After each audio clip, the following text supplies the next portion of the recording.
Well, from Texas to Somalia, much of the world is experiencing extreme weather this year. Here in the United States, a top government climate scientist said this past spring had some of the most extreme weather the country has seen in the past century, with epic floods, massive wildfires, drought, and deadly tornadoes. Just this month, massive floods have shut down 2 nuclear plants in Nebraska and in New Mexico. The nation's top nuclear weapons lab at Los Alamos is being threatened by an uncontrolled wildfire.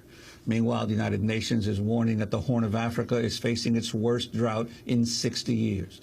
The drought has affected more than 10 million people in Djibouti, Ethiopia, Kenya, Somalia, and Uganda.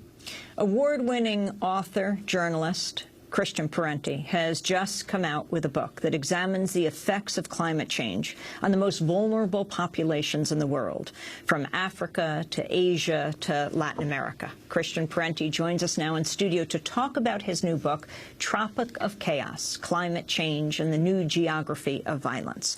Christian, welcome to Democracy Now! Let's start with the title, Tropic of Chaos.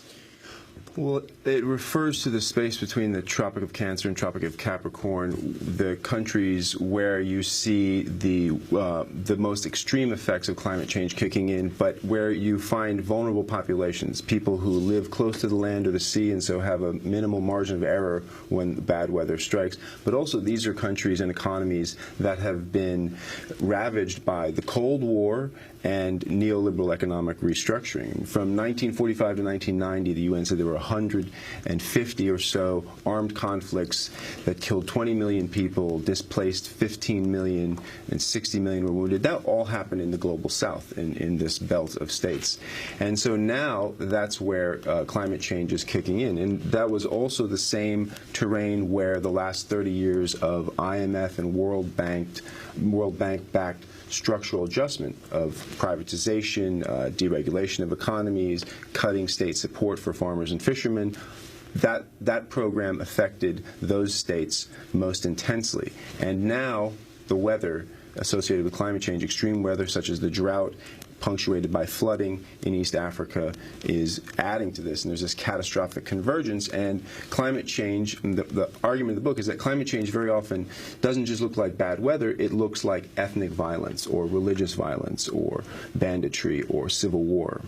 Well, and you start the book with a chapter titled "Who Killed Ekuru Lorman" in Kenya. And who was he, and what was your conclusion as to who killed him? Ekuru Lorman was a Turkana pastoralist in northwest Kenya in the Rift Valley, and he had been killed the day before in a cattle raid. And so I asked, who killed him? At one level, a neighbor killed him, someone from the Pokot tribe who was trying to steal his cattle. And he was at a water hole, which was close to their territory, because of this intense drought.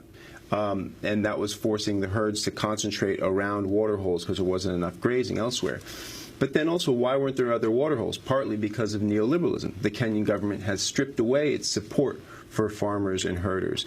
And then why was the raid so violent? Why was he killed with an AK-47? Why was this traditional pattern of cattle raiding, why did it look more like low-intensity conflict? That is in part the result of the Cold War, where there were all these proxy fights in the global south that led to, among other things, state failure in Somalia. So now that whole region is full of cheap guns. There was a moment of state failure in Uganda, and weapons were looted there. So he was killed by climate change as it is articulated through these other pre-existing crises.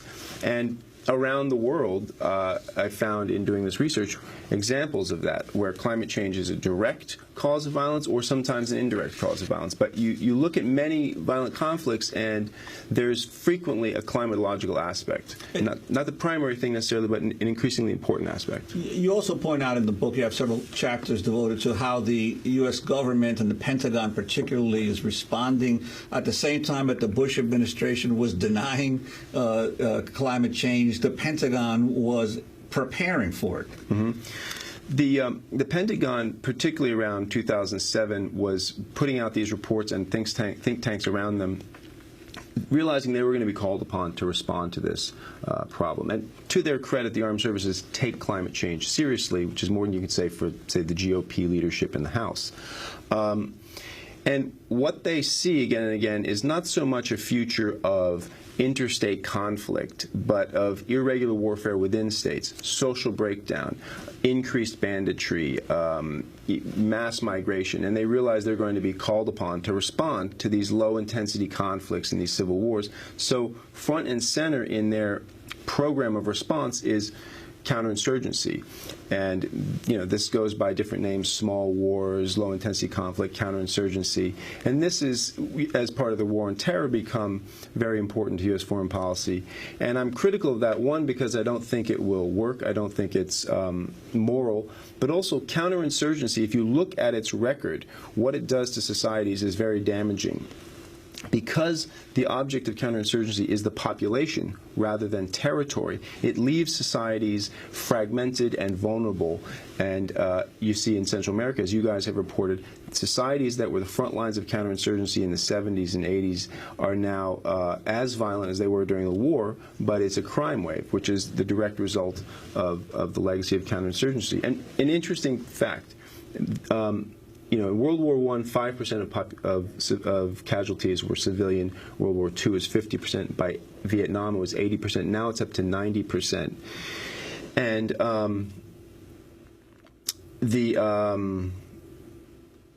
well, anyway, it's just this is what is proposed as a way of managing the problem, and I think it won't work, and it will make societies even less capable of adapting to the extreme weather and the necessary economic changes that they have to develop.